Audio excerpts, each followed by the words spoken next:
E aí, moçada, vamos para mais uma aula de química, aula 7. A gente veio de uma aula em que a gente aprendeu a balancear a equação química e nessa aula a gente vai ver por que que a gente fez aquilo. Qual a vantagem você ter uma reação balanceada, que informações você ganha disso.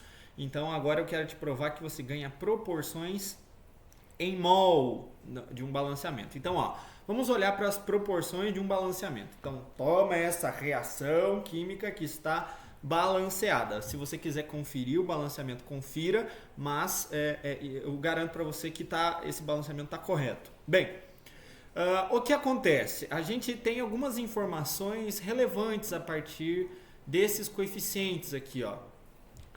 Se você olhar para os dois reagentes, a gente consegue depreender que uma molécula de CH4, uma molécula dessa, para que a reação ocorra, ela exige duas moléculas dessa daqui, para que a reação aconteça. Portanto, uma molécula de CH4 exige duas moléculas de oxigênio. Essa é a proporção olhando para a quantidade de moléculas, né? Só que a gente pode, inclusive deve, olhar para isso em pacotes maiores. Então vamos fazer o seguinte, vamos olhar para 6 vezes 10 a 23 moléculas de CH4.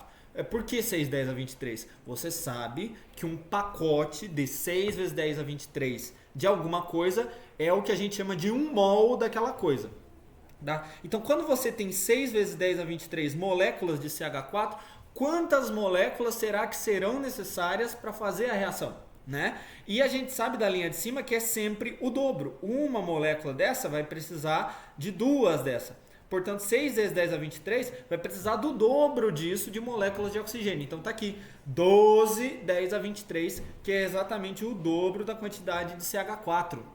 Tá? E aí a gente consegue escrever isso agora em termos de mol. Porque 6 vezes 10 a 23 moléculas de CH4 é um pacotão que a gente chama de 1 mol de CH4. E 1 mol de CH4 exige a presença de exatamente 2 mol, porque é o dobro, 2 mol de oxigênio. Portanto, gente, o que precisa ficar gravado no seu coração é o seguinte.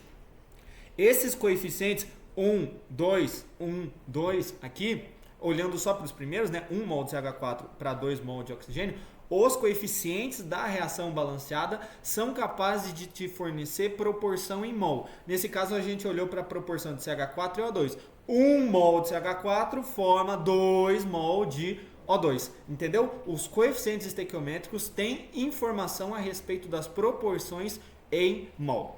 Na próxima aula, a gente vai ver todas as proporções que a gente consegue achar dentro dessa reação aqui para você pegar bem a ideia. Beleza? Até já, então.